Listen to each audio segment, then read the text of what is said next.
Poverty is one of the largest socio-economic issues in Hong Kong today. Of the 1.34 million in poverty, 18.6% are children. Although the number of poor children aged below 18 has been trending downwards in the past 5 years, their poverty rate was still higher than the overall level. The Changing Young Lives Foundation is a foundation that reaches out to children in need and gives them a brighter future. The Changing Young Life Foundation helps younger children by not only protecting them from neglect and abuse, but also helps by providing food, shelter, and education for forgotten children and children in poverty. The children who aren't as privileged as others are given the support, education, and home that they can't afford. The Changing Young Lives Foundation also helps support parents that are in need by giving them a place to live. The Changing Young Lives Foundation was made mostly to help children in need and do everything that they could to ensure these children were in good enough condition to live happily. It has been their goal ever since to create a learning center for these children, and in September 2009, their goal was achieved. So first things first, tell us a bit about your charity, just to have an introduction. Okay, Changing Young Lives Foundation has been in Hong Kong for many years, since 1950s. It used to be started by some English ladies as Save the Children. But then later on, when Hong Kong is transferred back to mainland government, we decided to stand on our own and leave Save the Children and become an independent, non-government funded organization. Most of our funding are from private sectors, from corporates, or from individual donors. And we serve the local community, mostly the underprivileged children and youth. And they only have to pay for a minimal $20 for membership fee, and all the other programs and activities are free for them in the future. Okay. What do you think seems to benefit the children most out of what you do? We believe that every children has their own ability and strength.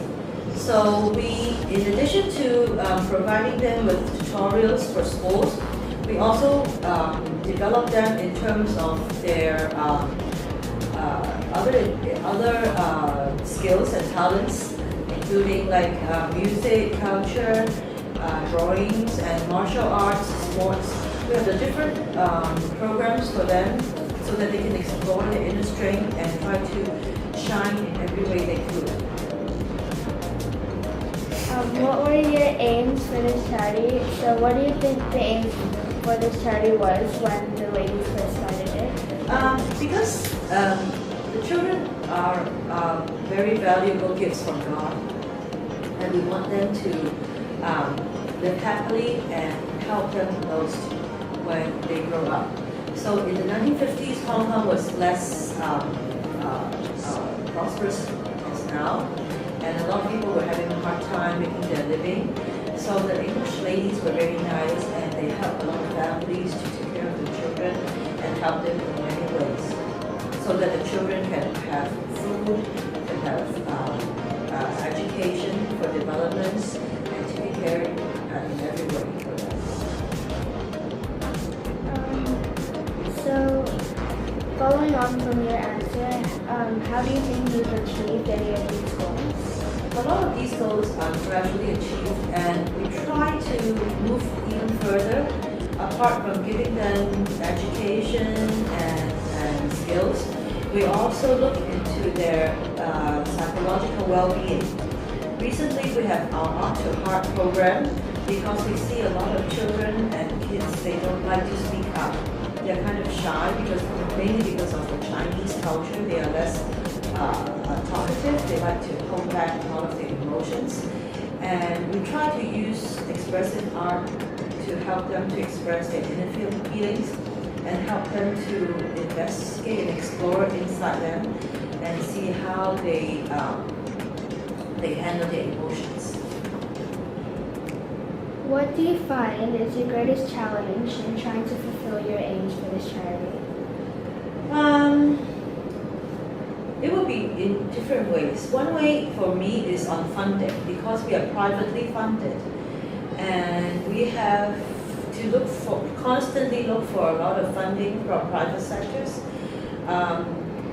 We don't have support from government or big organizations like the community chairs and all these charity sources. So what we have to do is to constantly look for a lot of funds from private sectors to make sure all the programs will be continuous, because I think it's very unfair for a kid to have this course for a year and then next year he doesn't have a course because we cannot find the fund for him. It will be very sad for the kid and unfair for him. So my own challenge will be continuous finding funding to help the organization running, and even for the rent and for the air conditioner and all these other funds that have to operating costs that we have to make sure it's being met every day. So that would be a lot of challenge for us to make sure the money is there and supporting the operations and all the courses for the kids. And for the kids, we have to constantly asking ourselves, what do they want? Is this good for them? Otherwise, whatever we do is useless for them. So we are close to them. We are here, walking with them every day, being there for them when they are needed, and we try to be as close to them as possible. So this is how we understand them more and give them whatever they need. The Changing Young Life Foundation is a non-profit organization, and they need money in order to continue to provide food, education, and shelter for the children in need. It is important for members of society to help them. To do so, people can donate, volunteer at the charity, and play with the children and help them improve their social skills as well. The Changing Young Lives Foundation does not receive help from the government, and so they pay for the rent of their offices and the resources they use for the residents. It isn't easy to find so much funding, so members of the public should help organizations through donating, volunteering, and even fundraising. Unless all of society works together, there will never be an ending to child poverty. Helping to provide for these children is a key part of reducing poverty and creating a better future.